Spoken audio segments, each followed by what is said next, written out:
Switching or adjusting a loop band on your Apple Watch Ultra 3 might seem simple, but if you've never done it before, the mechanism can feel a little unfamiliar.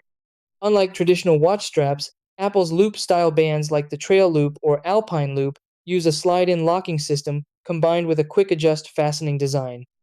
That means you don't need tools, but you do need to know exactly where the release buttons are and how the band slides in and out.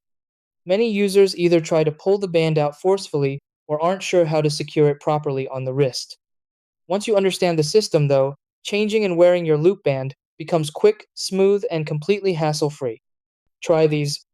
Step 1. Turn your Apple Watch Ultra 3 over to locate the band release buttons on the back.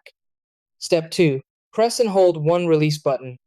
Step 3. Slide the existing band piece sideways to remove it. Step 4. Align the new loop band with the slot and slide it in until it clicks. Step 5.